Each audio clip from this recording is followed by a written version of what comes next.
tal? Bienvenidos. Empezamos aquí una semana más, una edición más de la tertulia de actualidad de Televaldepeñas. El Gobierno de España ha vuelto a anunciar la posibilidad de implantar un peaje a la circulación por las carreteras convencionales, en concreto por las autovías, vías de alta capacidad que no tienen la condición o la calificación de autopistas. No es la primera vez que lanza este aviso y el pretexto, la justificación que dan es pagar, financiar su mantenimiento. Pero lo cierto es que lo que recauda el gobierno central, el Estado, por vía impuestos a la circulación, multiplica por 10 lo que luego se gasta en el mantenimiento de esas vías de alta capacidad.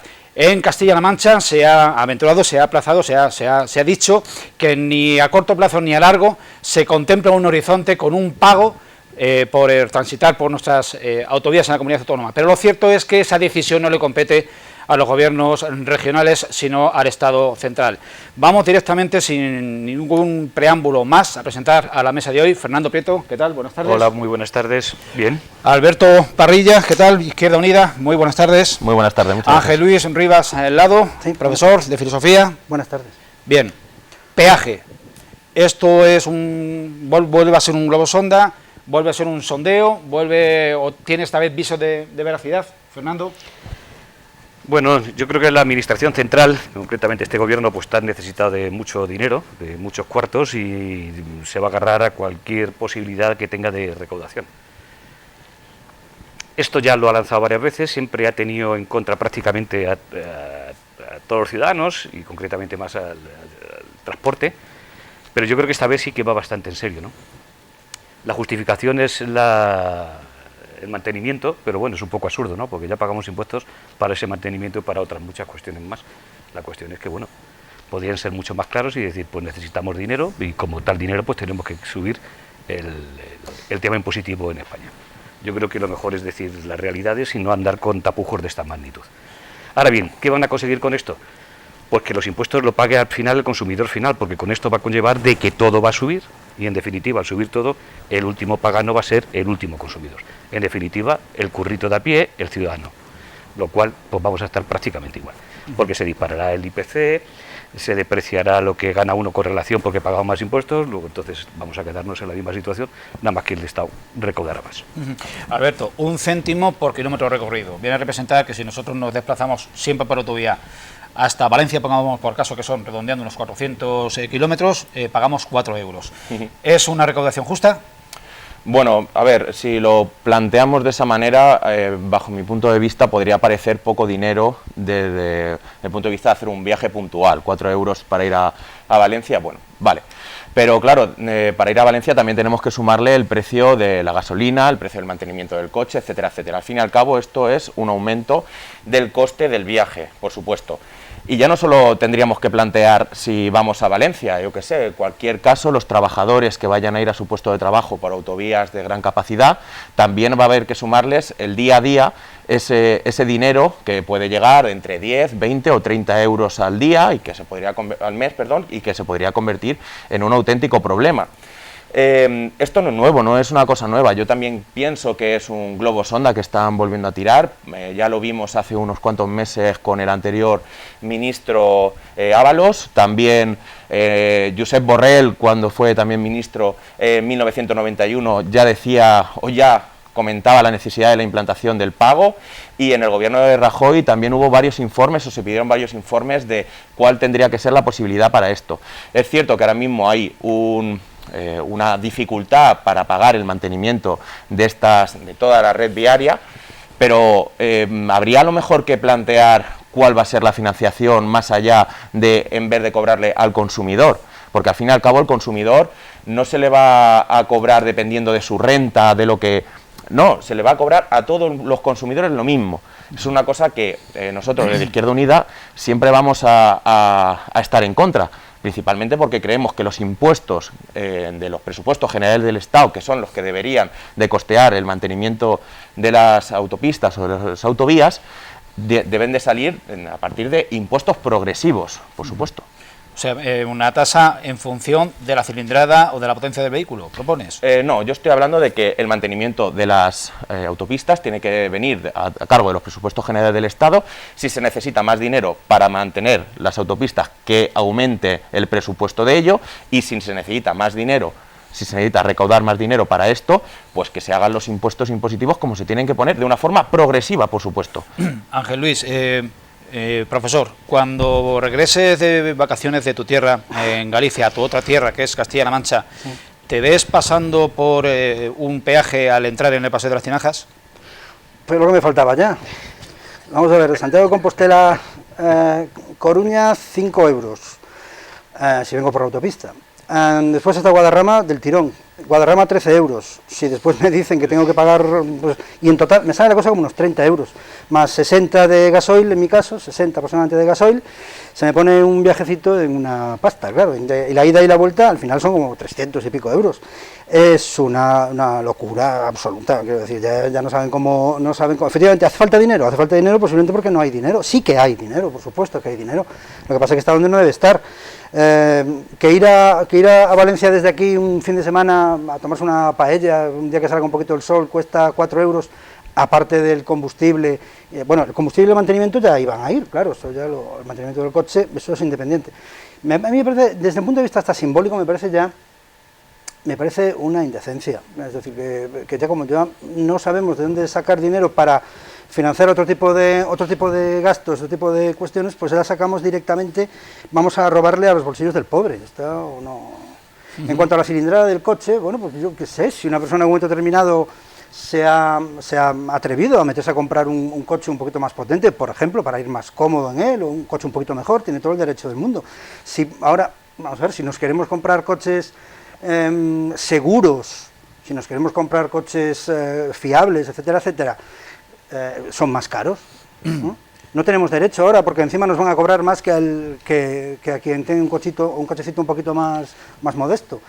Ya me parece que ya es pasarse, yo creo que ya es directamente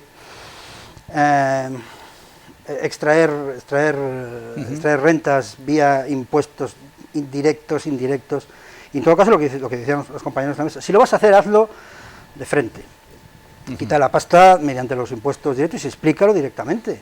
De hecho, no recuerdo, me pareció oír que no le llaman peajes por autovía, le dan un eufemismo. Tarificación, sí, bueno, vale. Peajes, autovías, o sea, impuestos. Sí, ya. Si de todas maneras deducimos que tiene buen coche. No, si yo comparto con él. Todo lo contrario. Pero cuando se compra un coche ya paga el impuesto. Claro. Es decir, mayor cilindrada, más impuesto. Claro. Más impuesto municipal. Si encima se paga más, bueno, pues al final que nos digan, lleven ustedes un carro con 4 ruedas, un volante y un motor pequeñito, para no pagar impuestos. Es una no voy a decir qué coche tengo por si me lo queman un día que lo aparco por ahí. Hablaremos. Es una barbaridad. Al final. Pero yo creo que se están fijando mucho, y es un problema que tenemos el resto de ciudadanos, y no nos quejamos, y yo lanzo aquí una puya, aunque viene algo fuera, es lo que están cobrando todos los ayuntamientos cuando se reasfalta una calle. Es decir, todos los ayuntamientos, todos, y concretamente este nuestro, cuando reasfaltamos una calle, mantenimiento... Ha dejado de hacerlo. Pagamos. No, dejó de hacerlo. Dejó de hacerlo hace años, era un gobierno muy partidario de las contribuciones especiales, sí, pero dejó de aplicarlas. Yo te puedo decir... No te preocupes, en el IBI pagamos... Sí, quiero decir que yo te puedo pago decir el doble que en Santiago de Compostela. que cuando nosotros estuvimos, de hecho, lo quitamos, nos criticaron mucho, luego entraron ellos, se volvió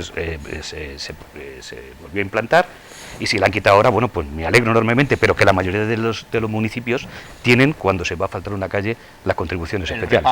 El repago.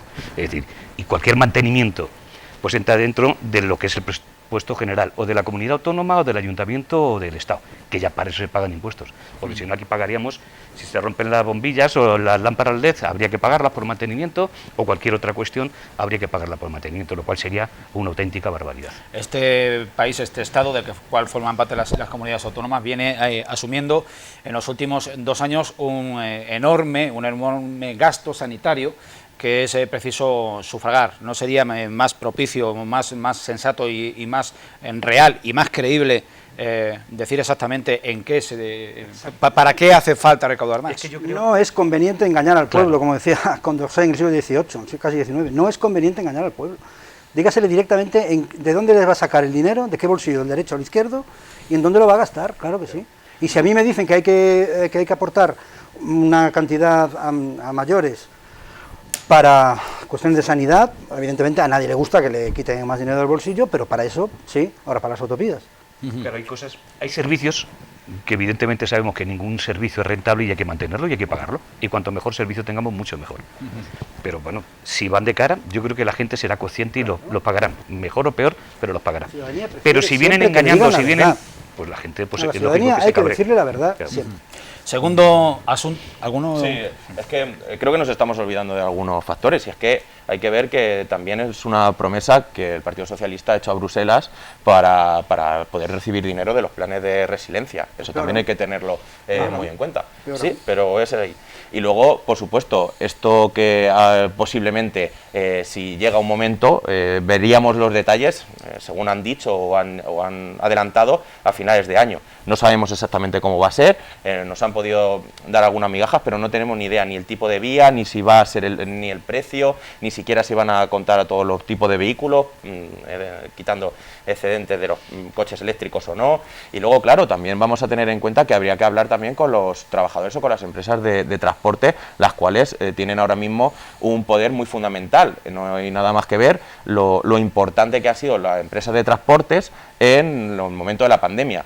Ya vimos como un parón de las empresas de transporte en 2008 prácticamente inmovilizó toda España. Si esto lo llegan a asumir, pues obviamente tendrán que ponerse de acuerdo con los trabajadores para que ellos no sean los que al final terminen pagando el pato. El alza en los precios de los carburantes y en los precios del transporte propiamente dicho está poniendo muy en un brete al sector logístico, que es un sector trascendental, como acaba de comentar Alberto. Subirá todo. Es lógico, si al final es que va a subir todo. Es decir, esto lo paga el consumidor final, siempre. Le demos la vuelta que le demos. Empiezas por un lado y al final... Si queremos que esto funcione, el transportista no va a trabajar a pérdidas. No trabajar a pérdidas será subir el transporte. Si sube el transporte, pues sube la mercancía que lleva y al final lo paga pues el último. Le demos la vuelta que le El mercado demos. tampoco va a abrir todas las mañanas a pérdidas. Te subirán los productos y se acabó. Claro. Segundo tema del día, hace muy pocos días, el presidente del Partido Popular de Castilla-La Mancha, Francisco Núñez, en un acto en Moral de Calatrava, anunció a los medios de comunicación que propondría al presidente de la región, Emiliano García Paje, que la mitad de los contratos que se efectúen con cargo a planes de empleo públicos, planes de empleo que todos sabemos lo que son, esos planes de empleo concertados o cofinanciados por las diputaciones provinciales, el gobierno autonómico, para los ayuntamientos, para sacar gente del paro y darles unos meses de empleo y de salario, que la mitad los hagan directamente no los ayuntamientos, sino las empresas privadas. ¿Para qué? Para dinamizar la economía y, ante la posibilidad, el horizonte, de que una vez acabado ese contrato de 6 meses, 6 meses, pues la empresa pueda demandar la consolidación de ese puesto de trabajo. Es una medida absolutamente liberal y tiene todo el perfil del Partido Popular. Fernando. Sí, evidentemente, ¿no? Es decir, yo creo que al final lo que hace falta es que los trabajadores no estén simplemente 2 meses, 3 meses o 6 meses, dependiendo del plan de empleo. Es decir, lo ideal es que la gente, cuando termine ese plan de empleo, sigan trabajando. Una manera de que así sea es hacerlo por entidades privadas, porque sabemos que cuando se termina el plan de empleo en cualquier municipio, se ha terminado el trabajo. Lo cual, bueno, pues corta un poco pues la posibilidad de seguir trabajando. De esta manera, pues cabe la posibilidad, entiendo que tampoco va a ser un 100%, pero cabe la posibilidad de que la empresa privada, pues bueno, pues si tiene más posibilidad de trabajo, evidentemente se quede con el trabajador que ha tenido durante el tiempo que ha durado los planes de empleo. Alberto, ¿Izquierda Unida favorecería, apoyaría esta medida? Bueno, pues por supuesto que no. Si una empresa privada necesita un trabajador para que trabaje con los planes de empleo, pues que directamente lo contrate y que la plusvalía que va a dar ese trabajador a esa empresa, pues por lo menos que dedique un poquito de esa plusvalía a pagar el trabajador, a pagar la seguridad social y que, por supuesto, no haga por donde para utilizar los fondos del ayuntamiento, de la Junta o la Diputación, en los cuales se han cargo los planes de empleo, para utilizarlo. Los planes de empleo, al fin y al cabo, son unos planes que se elaboraron antes incluso de la crisis de 2008, la famosa crisis de 2008. Antiguamente había incluso en municipios que los planes de empleo no se llegaban ni siquiera a cubrir todas las plazas de planes de empleo, porque la mayoría de la gente estaba trabajando en estos casos. Ahora, por supuesto, la cosa ha cambiado. Ahora mismo salen unos planes de empleo con muy pocas plazas para la cantidad de gente que los está demandando.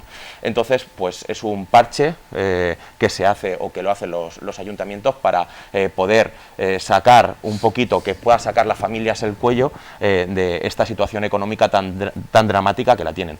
Si los empresarios que se fueran a adquirir esta posibilidad de utilizar los planes de empleo, pues bueno, pues yo les pediría que en vez de utilizar un plan de empleo para tener contratado, entre comillas, gratis a un trabajador sin que salga nada de dinero en su bolsillo, que se impliquen un poco también con estas familias y que directamente les hagan un contrato con una jornada laboral decente y adecuada, que es lo que se necesita. Como bien dijo hace poco la ministra de Trabajo, Yolanda Díaz, cuando habló de que si había entre 12 y 15.000 jóvenes que se iban a trabajar en la vendimia a Francia y no se quedaban aquí en España, por algo sería. Les daba una recomendación a los empresarios y era que le paguen más a los trabajadores. La idea o la propuesta viene del Partido Popular, pero el Ayuntamiento de Valdepeñas, gobernado por el Partido Socialista, antes de que lo dijese Paco Núñez, ya le habían lanzado su programa y su plan Aprende y Trabaja, 420 y tantos euros por media jornada para trabajadores cualificados, jóvenes cualificados, que se empleen durante 3 meses en empresas privadas. No sé qué votó Izquierda Unida, no lo recuerdo. Votamos en contra.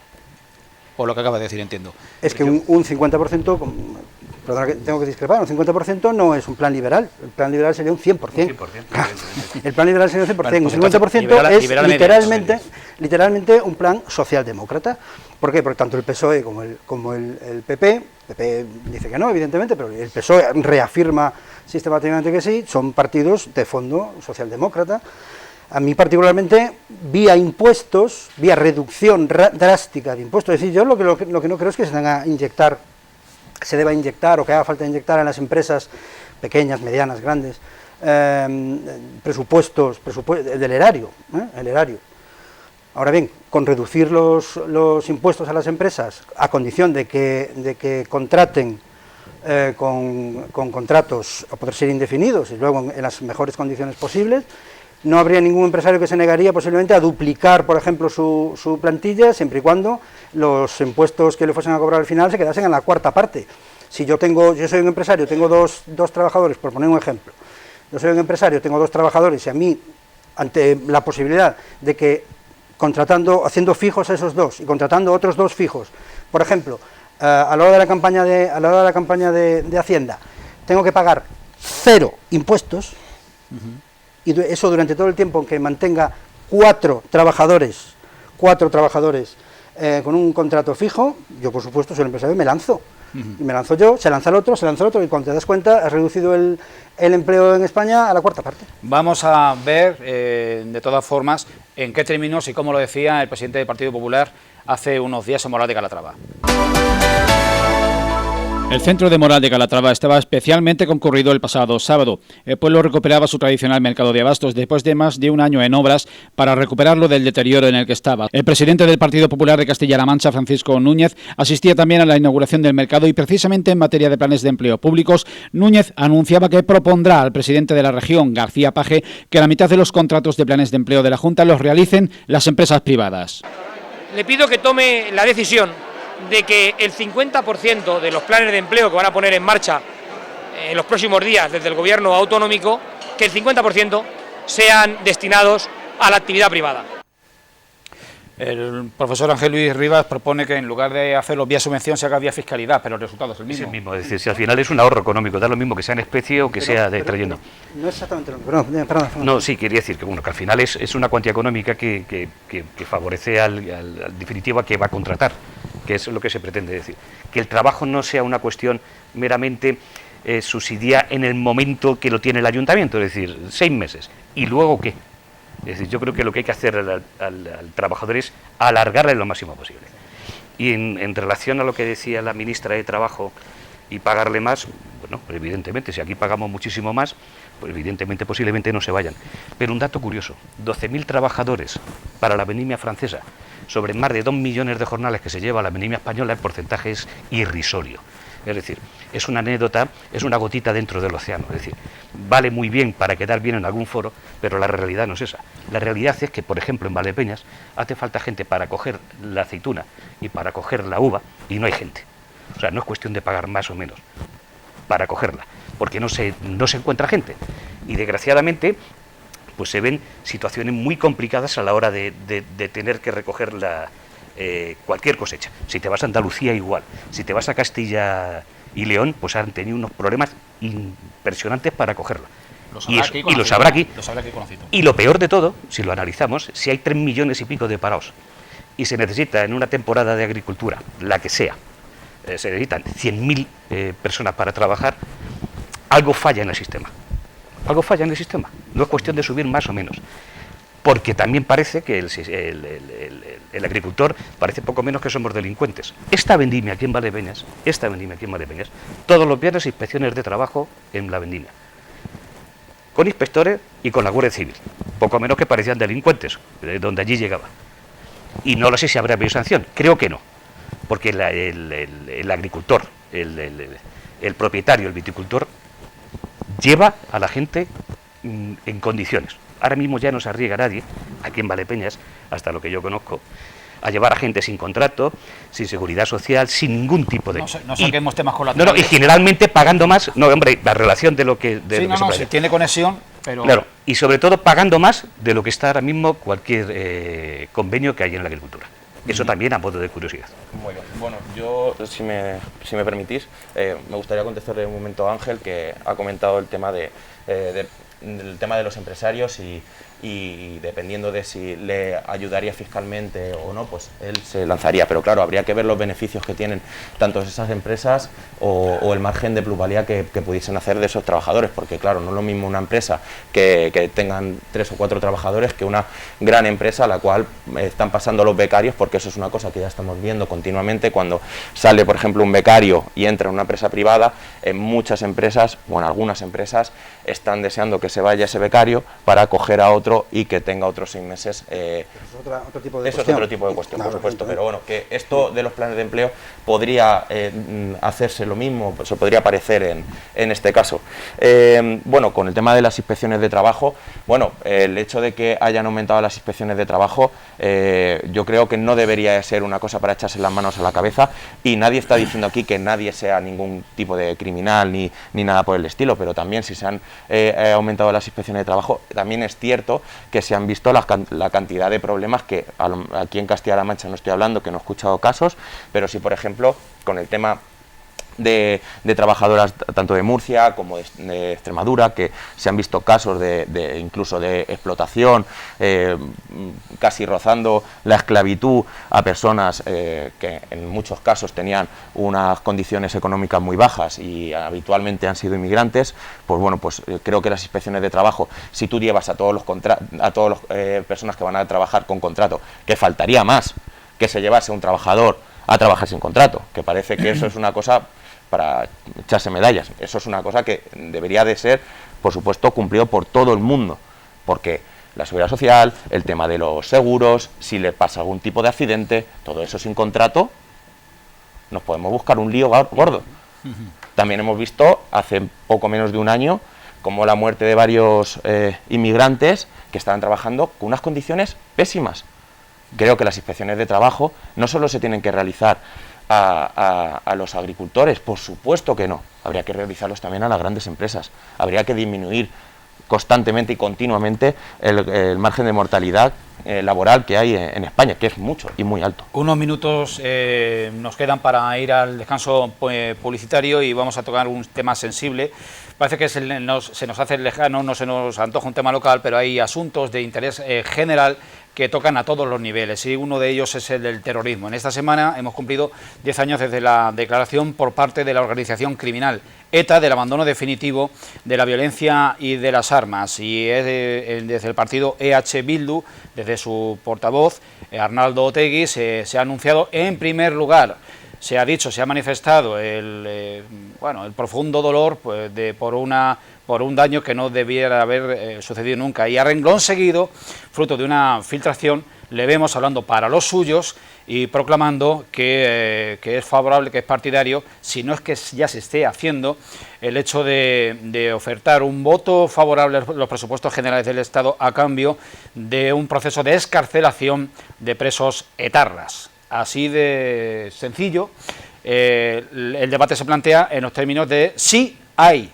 existe o no una receptividad por parte del Gobierno central, que ya ha dicho el presidente del Gobierno en la Cámara que no es así, rotundamente no, si hay esa negociación o si no existe. Empezamos en esta ocasión por Ángel Luis Rivas.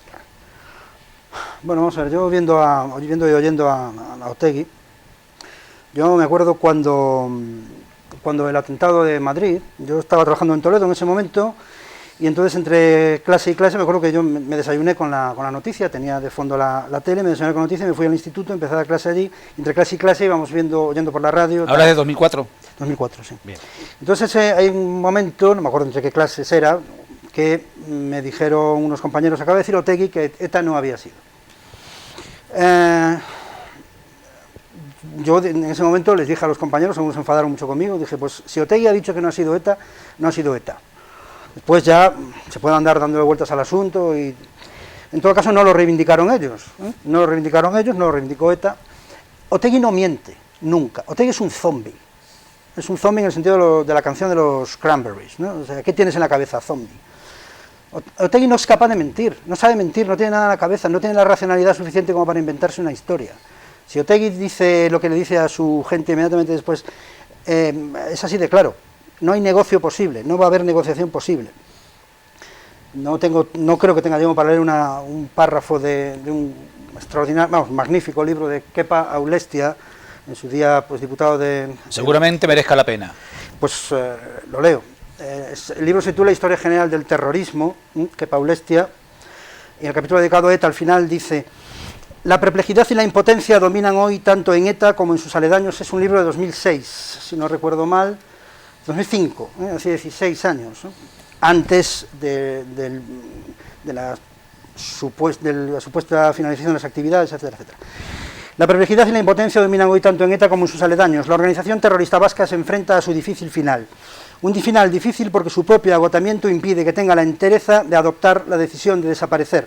Si nos atenemos a la continuidad de sus propios esquemas, ETA tendría que proceder poco menos que a la cuadratura del círculo para certificar su propia defunción. Me salto un poquillo. Tendría que proceder además por unanimidad de sus integrantes, porque en caso contrario cualquier escisión haría peligrar sus propósitos, y tendría que propiciar beneficios inmediatos para sus 700 activistas presos en las cárceles de España y Francia, cuando en realidad la sociedad y especialmente sus víctimas no se mostrarán dispuestas a proceder al perdón mientras ETA y cada uno de sus activistas no reconozcan el mal causado, muestren su arrepentimiento y soliciten ese perdón. Si Kepa Aulestia decía esto hace 16 años y era un hombre que conocía la cosa de cerca, el asunto ETA no tiene mucha solución, sobre todo si estamos hablando de 200, Kepa Aulestia habla de 700, en la actualidad son como 200 aproximadamente, que lo que quieren es ya no el acercamiento, sino directamente la excarcelación. Si el señor presidente del gobierno honra sus palabras y efectivamente no es no, tenemos elecciones dentro de, ¿cuánto? 4, 5, 6 meses. Posiblemente vía dimisión. El señor presidente del gobierno, si no honra sus palabras de ayer y hoy, anteayer, ayer y hoy, ¿no?, tendría que dimitir. Alberto. Bueno, contestando a tu primera pregunta, yo creo que por supuesto que no están ni siquiera en las mesas de negociación la posibilidad de excarcelar a 200 presos de ETA. Ni siquiera están en las mesas de negociación. Bajo mi punto de vista, creo que Otegi en esas declaraciones se vino arriba, sinceramente, se vino arriba. Puso una pequeña hipótesis en el sentido de que si a él le decían que si excarcelaran a 200, por supuesto que iban a votar que sí a los presupuestos, pero creo que esto nunca se ha hablado. Es más, en los metideros de la Corte no se habla en ningún caso de esta posibilidad, ni siquiera de que estén hablando de ello.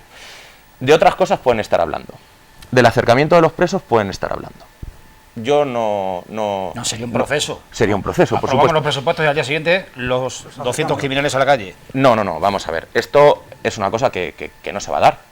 Es imposible que se dé. No, imposible, Estamos en una democracia, vamos, Bueno. estamos en una democracia en la cual, si esto pasa, es que no lo va a aceptar nadie. No lo va a aceptar. Piensa mal y acertará. No lo va a aceptar absolutamente nadie. Ya no solo no lo va a aceptar nadie, sino que además todo el mundo se le echaría en contra. No, Si ahora mismo hay que tener en cuenta que para que EH Bildu te acepte los presupuestos hay que hacer ciertas negociaciones. ¿Los presos de ETA estarán encima de la mesa? Pues estarán encima de la mesa, no digo que no, pero Mira, no yo creo con la que escarcelación, a lo mejor con el acercamiento. el acercamiento está ya, quiero decir, eso no hay que negociarlo porque está ya. Pero si nos damos cuenta de lo que ha pasado en el proceso catalán, pues bueno, pues podemos ver las orejillas al lobo. El proceso catalán los han indultado. Es decir, bueno, no tienen delitos de sangre, pero había un indulto. No se puede Se dijo que no. no se puede comparar. Quiero decir, si no, no digo que vaya a comparar. Quiero decir, se dijo que no se iba a indultar, se indultaron. Hay un ejemplo de los muchos que hay. Y luego, evidentemente, hay que leer todo lo que dice. Porque este hombre dice que, bueno, que no solamente para ahora, sino que lo que hay que tratar es que dure el gobierno, que está en la actualidad 4 años más, es decir, 6.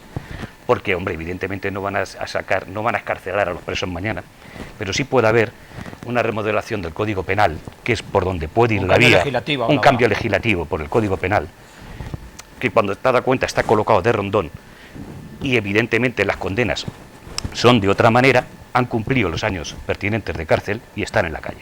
Es decir, que cuando nos demos cuenta, si esto sigue así, no va a ser decir, mañana se aprueban los presupuestos, pasó en la calle, no. Hay un cambio legislativo, hay un procedimiento que durará, creo que no mucho en el tiempo, pero sí del Código Penal, de hecho ya suena de que se va a cambiar, y por ahí viene el tema. Si no, este hombre no se tira de boca de la manera que se ha tirado. Y de hecho, yo creo que todas las cosas que ha ido diciendo a lo largo de su trayectoria, tanto política como la que no era política, se ha ido viendo. Y se ha equivocado poco. Hace poco han salido como unas pequeñas filtraciones sobre algunos papeles que tenían la cúpula más alta del Partido Popular cuando se estaba negociando Zapatero el final de ETA. Y se hablaba de que una de las cosas que tenían encima de la mesa cuando se estaba negociando esto eran 4 puntos: armas, calendario, reinserción y presos. Esos 4 puntos eran fundamentales en el debate. Claro, hay una cosa muy importante, el tema de la reinserción. El tema de la reinserción. Nuestro sistema jurídico se basa en la reinserción. Si nosotros damos por perdidos a la cantidad de personas que están en la cárcel por haber cometido crímenes atroces, tendríamos que replantear este sistema jurídico hacia un sistema penal completamente, como por ejemplo el de Estados Unidos. Pero nuestro sistema jurídico es el de la reinserción y tenemos que luchar por ello, porque con la reinserción se va a conseguir la paz. Y eso es lo que necesitamos en España y eso es lo que necesitan el pueblo vasco. Paz. Que haya paz, que se pueda andar por la calle, que el tema de ETA no esté en la boca de gente. Pero ahora mismo pueden andar por la calle. Sí, perfectamente. La paz, pero eso ha sido... La paz precisa de la reinserción de Riparot. No. Bajo mi punto de vista, no. Yo soy Ternera, que es el jefe, el que manda. Bajo mi punto de vista, no. Es decir, hay cosas... Quiere decir que hay reinsertables y reinsertables. Claro, por supuesto. claro. Y después está la cuestión- Hay delitos y delitos. Después está el aspecto Claro, estrictamente subjetivo de la reinserción, es decir, se le hace una entrevista al reinsertable, el reinsertable se manifiesta, porque bien está entrenado al respecto, se manifiesta en contra de todo, vamos, se arrepiente, con una cámara delante, se graba con luces taquígrafos, y llega a, yo que sé, a Hernani o llega a San Sebastián, o lo que sea, lo reciben en una taberna y con 20 o 30 chacolís ponen la pistola encima de la mesa. Yo recuerdo en una ocasión, así de claro, yo recuerdo en una ocasión, estaba yo pues en un congreso en San Sebastián, participando en un congreso, y en un bar en el Boulevard, estaba yo tomándome y de repente uno sacó una pistola del bolsillo y lo puso encima de la mesa, y empezó allá a decir cosas. Estábamos todos bastante, no voy a decir el término exacto como estábamos, porque encima de la mesa había una pistola. Así, cogió, la sacó del bolsillo y hizo. Y se puso así, y siguió hablando, ¿no? Todo eso ha pasado ya. Me cuesta mucho creer. De hecho, La declaración que querían sacar en el Senado hoy no ha salido porque H. Bildu se ha negado. Claro, es si decir, es que tiene no, que ser. no. Es decir, yo creo que Están- el tema está claro, ¿no? Yo creo que hay cuestiones realmente que a la Están sociedad forzando la española máquina. creo que no estamos ahora mismo preparados para admitir ese tipo Están de... forzando la máquina. Yo, desde el punto de vista estratégico, cuando uno ha leído un poquito a Maquiavelo, por ejemplo, desde el punto de vista estratégico yo lo entiendo perfectamente. Es decir, están forzando la máquina, tienen unos objetivos y tienen una metodología perfectamente trazada. Chantajear a un gobierno al cual le hace falta una serie de votos para sacar adelante de presupuestos y que pues fundamentalmente no tienen ganas de perder el poder ni Claro. y ya Y, está. hombre, No es mi... Brevísimamente, por favor, una última opinión. Sí, bueno, bajo mi punto de vista creo que eso no es así, simplemente creo que ha pasado muy poco tiempo, creo que hoy estamos mejor que ayer, hoy con las y poco a poco y con los pasos que vamos dando, pasos insuficientes, sí, pasos lentos, sí, pero pasos muy simbológicos. Y eso creo que es una cosa muy importante y a tener en cuenta. Y, por ejemplo, si nos cogemos a un colectivo de víctimas de terrorismo, han hecho un manifiesto en las que refieren que, aunque no haya condenado el terrorismo, ni siquiera se ha desmarcado del fanatismo de ETA, pero este es un gran paso, al pedir perdón a las víctimas de esa manera, y de reconocer de que no deberían haber pasado. Yo ayer- Si esto lo puede decir un colectivo de víctimas de terrorismo... Bueno, yo ayer escuché una entrevista de uno que tuvo un atentado, que es de la comunidad autónoma, concretamente más de esta provincia, y sus palabras después de haber pasado el atentado hace bastantes años, porque fue uno de Zaragoza que fue muy sangriento, en el que murió su compañero y vecino de donde vivía, y el hombre prácticamente cayéndose las lágrimas después de tantos años, ya el hombre jubilado. Él decía que por su sentimiento, y además había perdido a su compañero, además una niña muy pequeña, él decía, de la casa Cuartel, que ni olvidaba ni podía perdonar, y menos cuando ellos no han sido capaces siquiera de pedir perdón. Eso está claro, el recuerdo y todavía falta mucho tiempo para que lo podamos olvidar. Ha sido muchos años de mucho dolor para mucha gente y creo que lo importante, tenemos que seguir dando todo el mundo pasos para que la paz y para que el perdón y para que la convivencia sea cada vez más normalizado, tanto en España como en nos vamos de Madrid. Sí, un señor que está condenado a 1.200 años y cumple 30, pues quiero decir que ya tiene reducción. Bien, hasta aquí, no una, 10 tertulias, estaríamos hablando de este asunto, que como decía al principio, no es una cuestión que se nos vaya de ámbito, es un problema que ha machacado toda la historia de España en democracia y que seguimos padeciendo y que sigue levantando susceptibilidades y sensibilidades. Vamos después del paréntesis publicitario para ver las empresas que pagan este medio de comunicación a hablar. Hemos estado esta semana en la semana del día de lucha contra el cáncer de mama y los colectivos de afectadas y afectados siguen reivindicando no más retrasos a causa de la pandemia. El cáncer de mama existía antes que el coronavirus y sobre todo mucho más apoyo a la investigación y a la industria farmacéutica. En unos minutos estamos de nuevo con ustedes.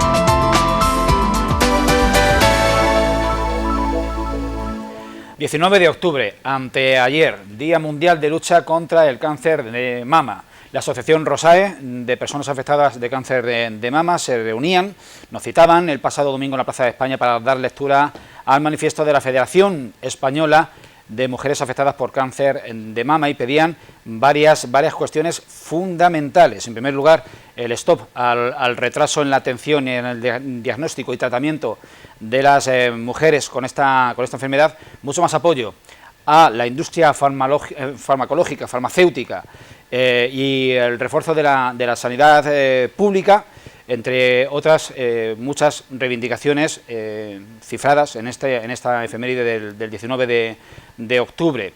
Decíamos en este pequeño paréntesis que hace falta muy pocos segundos de memoria para dar con la persona que tengamos más próxima, más cercana, con esta grave dolencia que es la principal causa de cáncer entre mujeres. Una de cada 7 u 8 a lo largo de su vida lo van a padecer y se van a ver envueltas en este trance. Aquí en la mesa hay una persona con su pareja, estuvo afectada y felizmente salió adelante. Sí que es cierto que cada vez hay una mayor esperanza de vida, hoy cifrada en alrededor de un 90%, pero sigue estando ahí.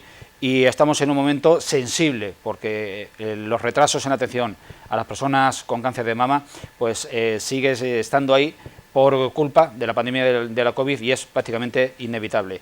Fernando, tu experiencia. Sí, no, es decir, yo creo que el tema del COVID ha retrasado absolutamente todo, pero hay ciertas enfermedades y ciertas patologías que no se pueden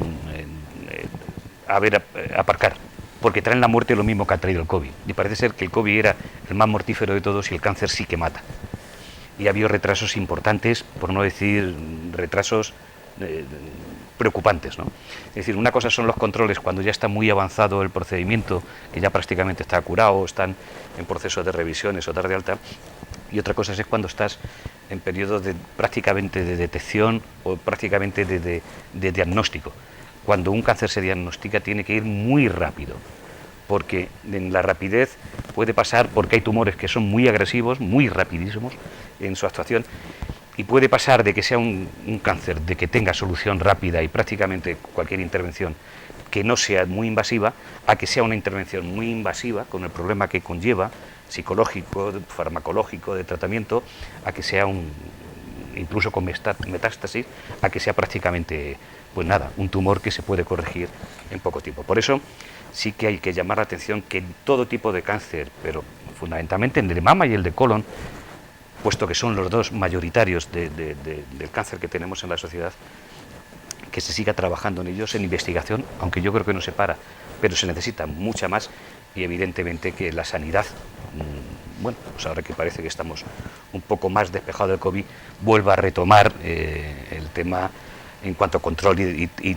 detección, porque vuelvo a reiterar, la detección precoz en este tipo de enfermedades es fundamental, porque cuanto antes se corrija, mucha más posibilidad de vivir se tiene. Alberto Parrilla, sanitario, enfermero, matrón, vive desde primerísima línea esta problemática que fundamentalmente afecta a la mujer. ¿Cómo lo ves a día de hoy? Bueno, obviamente llevamos aproximadamente 1 año y medio de pandemia. Estos últimos 6 meses se han empezado poco a poco y paulatinamente a recuperar servicios, prevención y diagnóstico de forma más habitual antes de la pandemia, pero el primer año de COVID, no solo para el cáncer de mama, sino para cualquier otra patología, prácticamente era como invisible. No digo que era invisible porque los sanitarios hemos estado a pie del cañón intentando trabajar, intentando llegar a todos lados, pero somos seres humanos, lo seguimos siendo y evidentemente, sobre todo en las olas más fuertes, no nos daba más tiempo de seguir visitando a pacientes y, por supuesto, a muchas personas no hemos podido llegar a tiempo. Esto es una auténtica pena, el hecho de haber vivido esta situación y que mujeres hayan tenido que sufrir esta terrible enfermedad, y que si ya es terrible cuando te la diagnostican en cualquier tipo de momento, más terrible todavía es si te la diagnostican, además si te la han diagnosticado tarde, en mitad de una pandemia. Me gustaría dar felicitaciones a la asociación Rosae, porque ha quedado en el puesto número 11 del concurso Voz del Paciente. Darle toda mi enhorabuena y desearle que sigan participando en todo este tipo de proyectos, porque van a recibir 2.500 euros del laboratorio CINFA para el proyecto Salud Mental y Cáncer de Mama, que ahora se ha puesto entre comillas de moda la salud mental. Es una cosa que siempre tendríamos que haber tenido muchísimo más en cuenta, no solo con las pacientes de cáncer de mama, sino con toda la población, pero más en concretamente con las pacientes, con sus familiares. La salud mental es una cosa que tenemos que no descuidarla nunca, y creo que con este pequeño aporte se va a poder hacer algún tipo de investigación, que me consta que hace menos de 6 años, cuando fue el 15 aniversario de la fundación de Rosae, pues ya ya dieron también un buen dinero a la investigación. Entonces, enhorabuena, Rosae, enhorabuena, María Luisa Villafranca, su presidenta, y seguir trabajando. De todas maneras, es tremendo lo que planteas, porque personas que en condiciones normales hubieran salido adelante han perecido víctimas no del cáncer, sino de la COVID.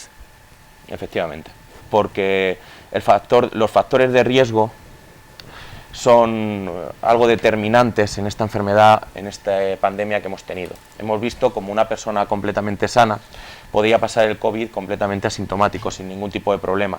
Pero los factores de riesgo, en estos casos que habitualmente suelen comprar muchos billetes de lotería para cualquier tipo de enfermedad, con el COVID te compraban mucha lotería para terminar en una UCI o terminar pereciendo. Las personas con cáncer de mama son personas con muchos factores de riesgo y el COVID ha hecho una verdadera masacre. Es una pena, una auténtica pena lo que hemos estado viviendo. Ángel, Sí. apoyo bibliográfico para este tema que estamos tratando. No, mínimo. Ante todo tengo que decir que, bueno, doctores tiene la Iglesia y Alberto se ve que ha tenido un profesor de filosofía extraordinario, porque no sé quién habrá sido.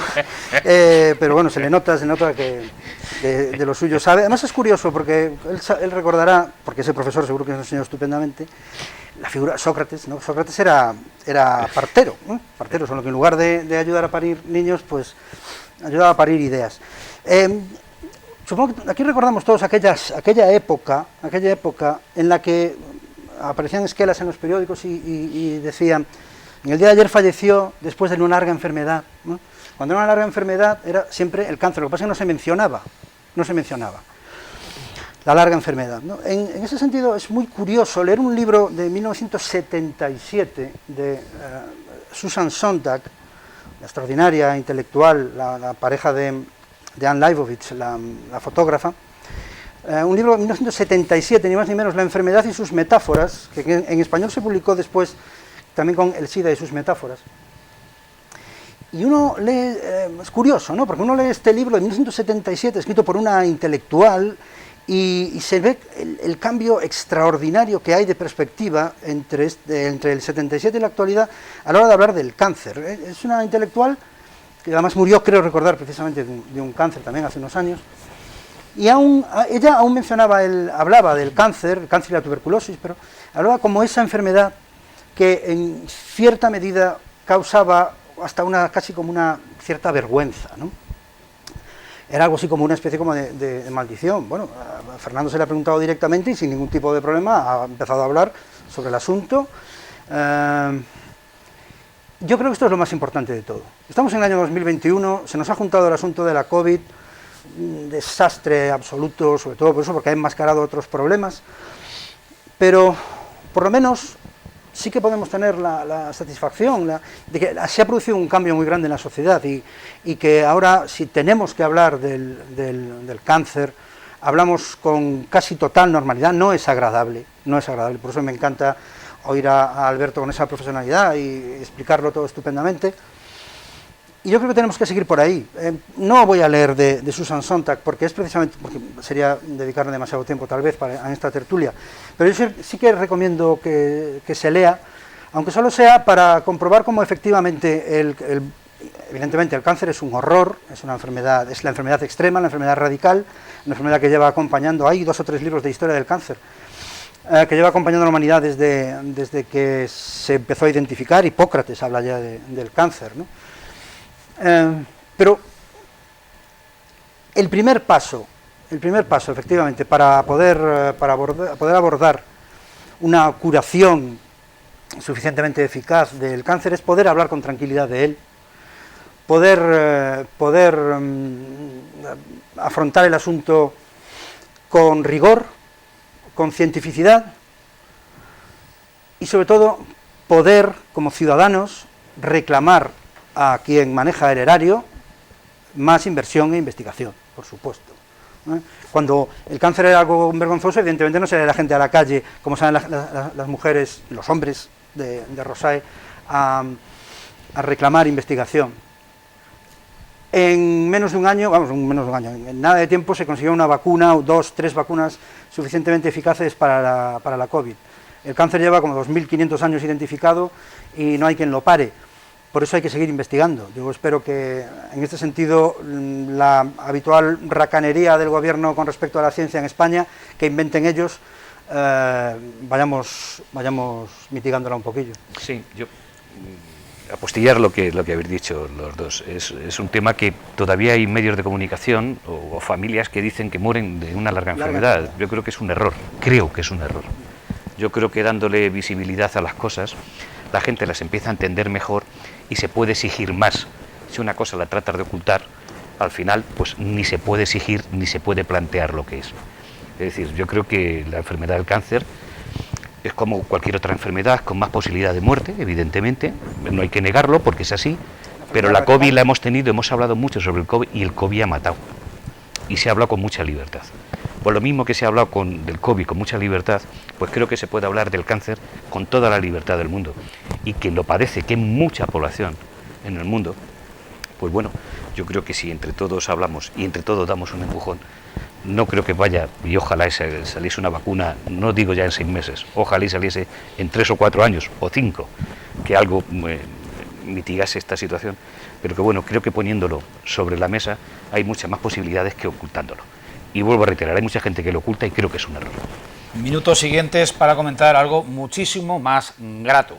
En el día de ayer y en el prestigioso Salón del Gourmet de Madrid, que reúne a los productores, distribuidores, comercializadores de marcas de calidad gastronómicas de nuestro país, se ha presentado la nueva marca Campo y Alma, que a partir de ahora agrupa o representa a los productos castellano-manchegos que se comercializan y se producen bajo denominación de origen o bajo indicación geográfica protegida. Lo presentó Emiliano García Paje y el consejero de Agricultura, que vemos ahora mismo en pantalla.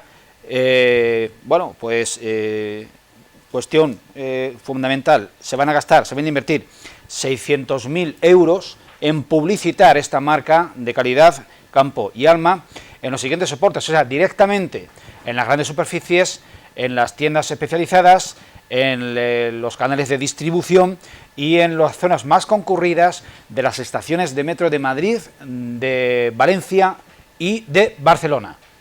Campo y Alma, ¿quién saca de banda? Bueno, El más de campo. vamos a ver, yo creo que todo lo que sea promocionar nuestra producción es bueno. Lo que pasa es que creo que hay que empezar haciendo un estudio de lo que se quiere hacer. Es decir, aquí vamos a llevar todos los alimentos de la comunidad autónoma que estén protegidos y todas las denominaciones de vino que estén protegidas, teniendo en cuenta que hay varias, 5, más si entran los vinos de la tierra, que supongo que entrarán, más si entran los pagos. 27 DOs y 7 IGPs. Eso es.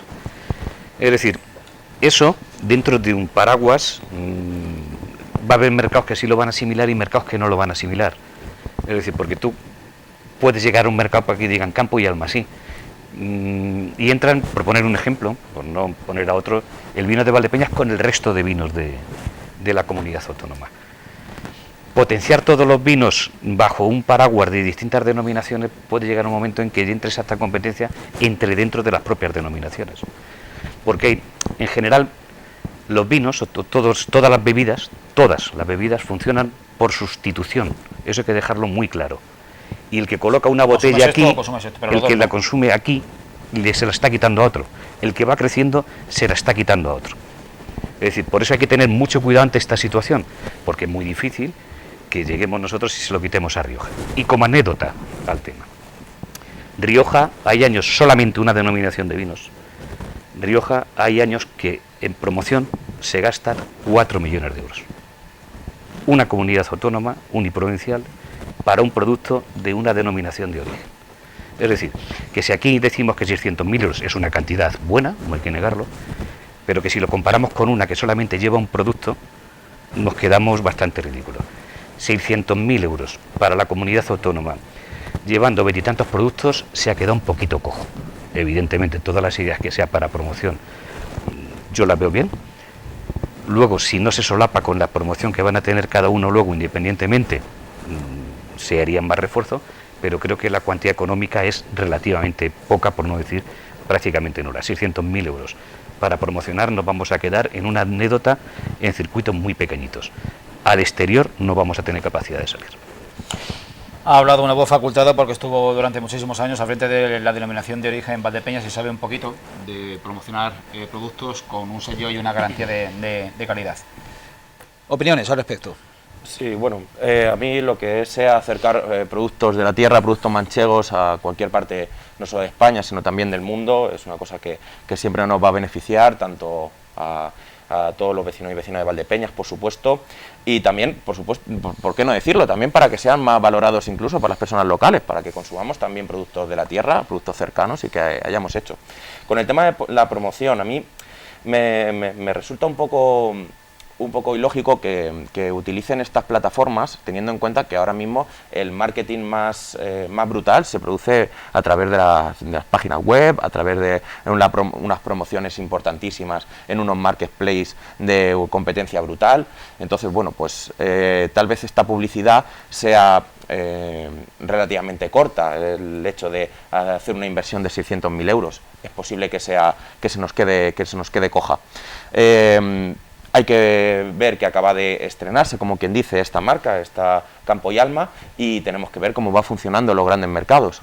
A lo mejor dentro de un año, si esto parece que ha habido una buena acogida en el público más allá de las fronteras de Castilla-La Mancha, sería interesante utilizar un poquito más de dinero que tenemos en los bolsillos pues, para seguir promoviendo, por supuesto, los productos de la tierra. Okay.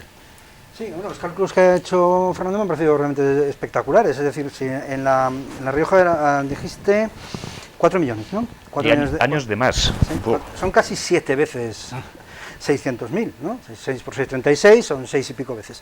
La Rioja pues es una comunidad autónoma uniprovincial, pequeñita, muy rica, vamos a decirlo así, que entre otras cosas porque se identifica el propio nombre de la comunidad autónoma, se identifica con su vino en todo el mundo. Es una marca absolutamente global y en ningún lugar del mundo, ni en Inglaterra, ni en Nueva York, ni en Japón, ni en ningún otro lugar del mundo desconocen el vino de La Rioja, pues sencillamente porque lleva mucho tiempo haciéndolo muy bien, metiendo mucha pasta para la promoción, como tiene que ser. Es decir, si quieres que un producto se venda en las antípodas, tienes que meter mucho dinero.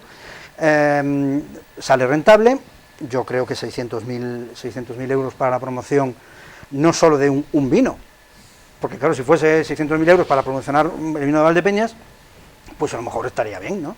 Pero para promocionar los productos me parece bastante corto. Yo creo que habría que meter más dinero en la cuestión. Y con sinceridad, por experiencia personal, yo lo puedo decir, que en muchas ocasiones determinados productos magníficos, estupendos de Castilla-La Mancha, particularmente de Valdepeñas, más allá de Madrid, no se conoce muy bien.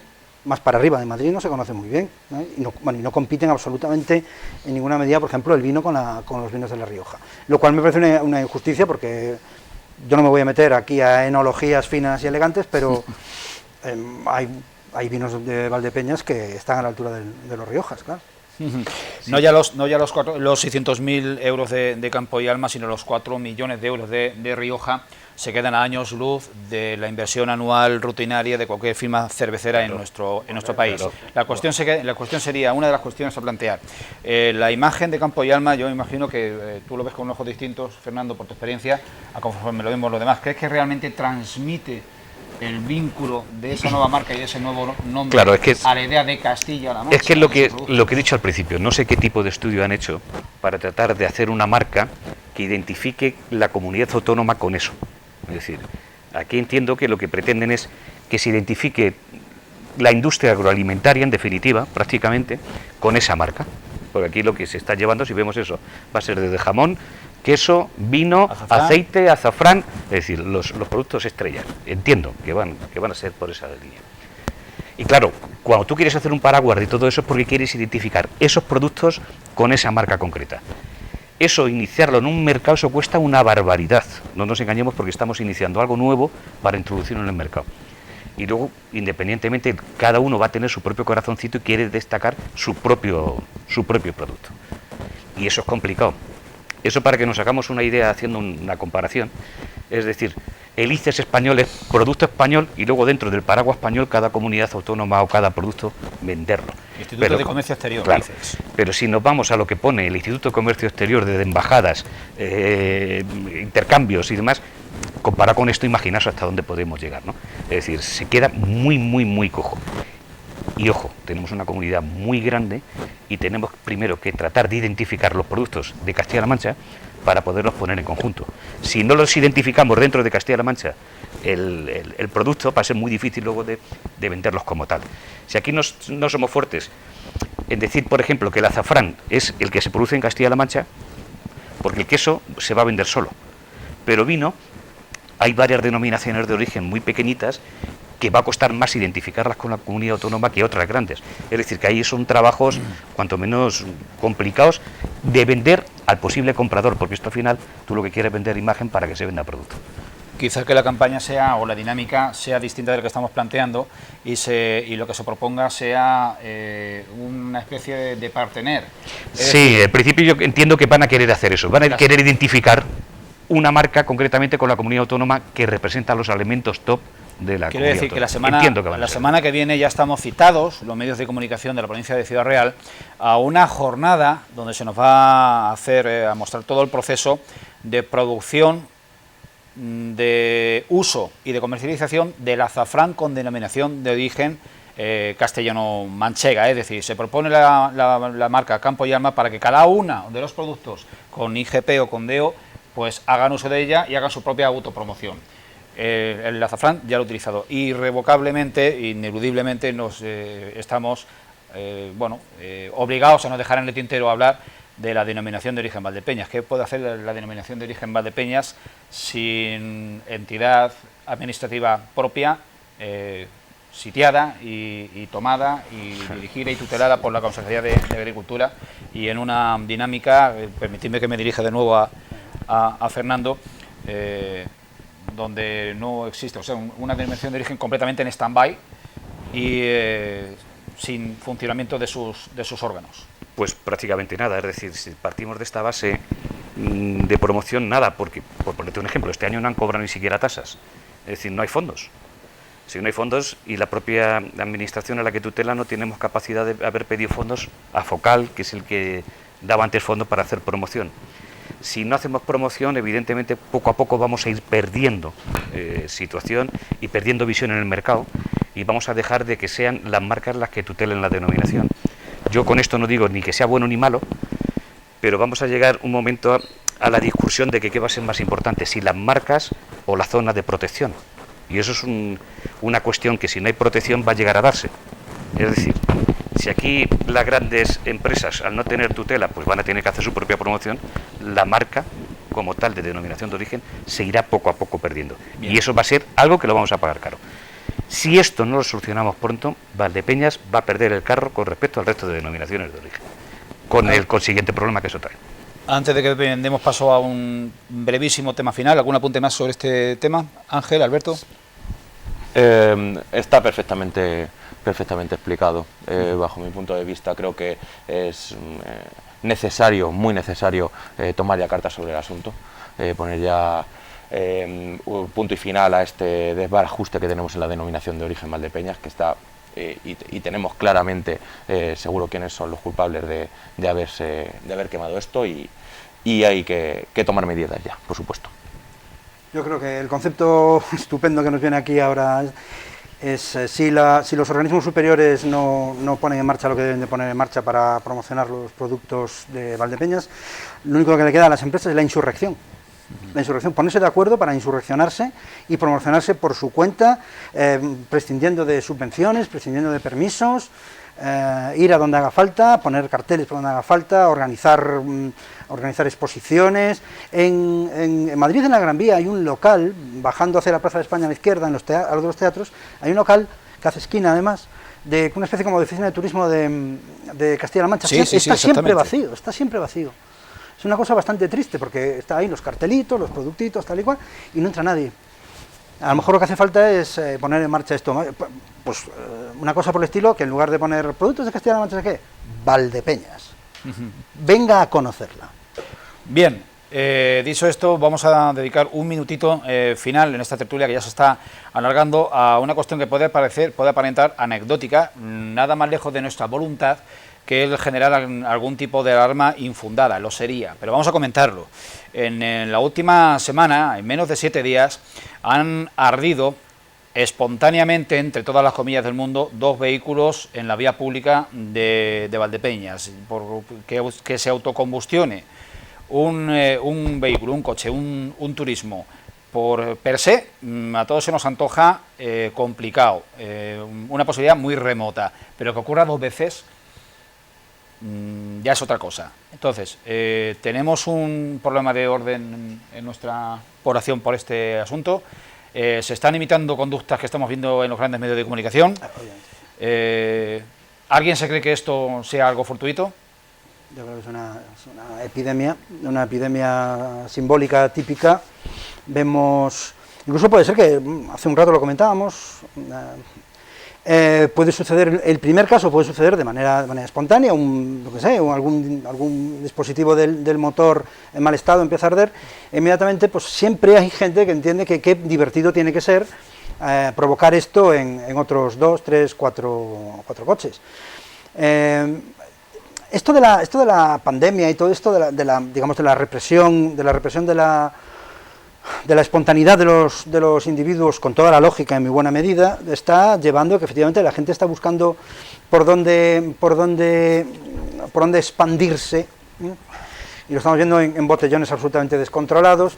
Yo no quiero decir, por supuesto, que cabe la posibilidad de que haya sido una casualidad, sí, no me lo parece, no me tiene pinta de casualidad, Ojalá que sí, ojalá que sea una mera casualidad y que, bueno, pues a lo mejor, yo qué sé, es una cuestión de que las temperaturas, digamos, el veroño este que estamos viviendo, pues a lo mejor ha afectado a los motores. No tiene pinta. Y que venga el frío y que no se incendien los coches así como así. Pero tiene toda la pinta de que esto es premeditado, causado para hacer una fiestecilla durante un rato. Y esto, a mí me recuerda, no quiero insinuar nada, pero esto me recuerda a aquella película de Charlie Chaplin, el chico que se dedicaba a romper cristales para que el cristalero tuviese negocio. Bien, ¿alguna quiero idea al decir respecto? Vamos, yo no soy mecánico ni muy técnico, aunque algo conozco en motores, pero un motor estacionado, parado, sin haber chispa, es muy difícil que se incendie, a no ser que ya venga incendiado de la carrera, del movimiento anterior, porque no hay chispa, no hay nada, no hay movimiento, está prácticamente parado y además si lleva más tiempo da que pensar, porque hombre, si va en marcha sí se te puede incendiar, una mala conexión, un chispazo, bien, pero estando estacionado, que no hay movimiento y desconectado, porque cuando tú quitas la llave prácticamente se queda desconectado, porque no queda nada más que la chispita para la radio, para la alarma, pero no, muy difícil que prenda, pues cuanto menos dos veces cuanto menos es llamativo. Bueno, a ver, en principio, según los primeros análisis de la policía local, uno de ellos hablaban de fallo técnico. Yo no sé, yo tampoco soy mecánico. Puede haberlo. Los hechos de los coches, bueno, del coche y medio quemado en frente de la policía local, eso están todavía por esclarecer. No ha soltado prenda a nadie. No podemos saber cómo ha sido, no sabemos lo que ha sido, y yo tampoco voy a poner en mi boca cualquier tipo de divagación, porque podría estar muy equivocado. Entonces, también en tiempos del Gran Hermano es raro que no haya, o el hermano mayor, es raro que no haya una cámara que haya grabado estas cosas. Pero es que enfrente de la policía local. Por eso, es que esto no lo sabía. Yo no sé las cámaras que hay en el canal. Yo conozco que hay en algunas rotondas, pero enfrente de la policía, cuando efectivamente te piden que hay un asalto y hay que cogen cámaras, no lo sé.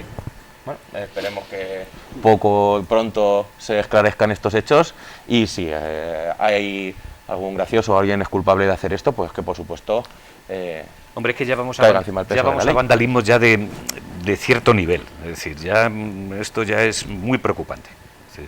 Si eso es así, es muy preocupante. Las conductas extremas que tienen la proyección de los grandes medios de comunicación, claro, se corre el grave riesgo cierto de que algún descerebrado las reproduzca. Bien.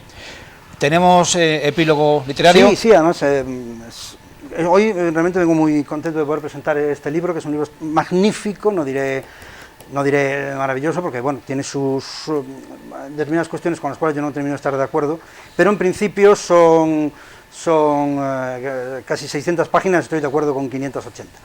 El libro se titula Dignos de ser humanos, se acaba de publicar en español, lleva un tiempecillo en inglés, en holandés.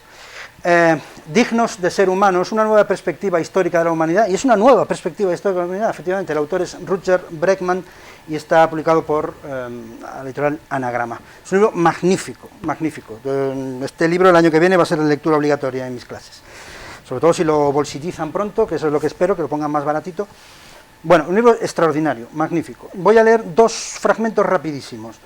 En uno dice: hay una parábola de origen desconocido que circula por internet desde hace años. Una parábola que, en mi opinión, encierra una verdad sencilla, pero muy profunda.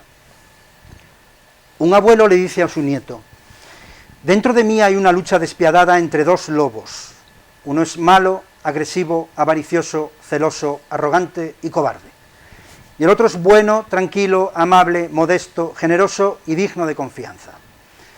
Esos dos mismos lobos luchan también en tu interior y en el interior de todas las personas. El nieto se queda pensando un instante y finalmente dice: ¿y cuál de los dos acabará ganando? El que más alimentes, contesta el abuelo con una sonrisa. Parece una cosa confuciana, bastante más interesante que Confucio, dicho sea de paso. Y el otro es más prosaico, pero también muy interesante. Según los neurólogos, nuestra continua necesidad de noticias, mensajes y notificaciones tiene muchas similitudes con una adicción. En Silicon Valley eso ya no es ningún secreto. Los directivos de empresas como Facebook y Google son precisamente los que más restringen a sus hijos el acceso a Internet y las redes sociales. Los gurús de la educación cantan las maravillas de las escuelas digitales que cambian todos los libros por un iPad, y mientras tanto los miembros de la élite tecnológica actúan como traficantes de drogas y protegen a sus hijos contra su tóxica mercancía. Mi recomendación es leer artículos de fondo en el periódico del fin de semana y evitar los boletines diarios, quedar con gente de carne y hueso en vez de mirar una pantalla y pensar bien qué información te metes en la cabeza, de la misma forma que piensas bien en la comida que te metes en el cuerpo. Muchas gracias. Pues ahí queda la perla para la meditación. Es toda una carga de profundidad, Ya lo creo. evidentemente. Y a ustedes hemos tratado muchísimos asuntos y muy dispares, pero todos en primera línea de la actualidad, tanto general como regional. Les emplazamos a dentro de 7 días, al próximo jueves, para seguir participando y disfrutando de esta tertulia de actualidad. Hasta entonces, un fuerte abrazo.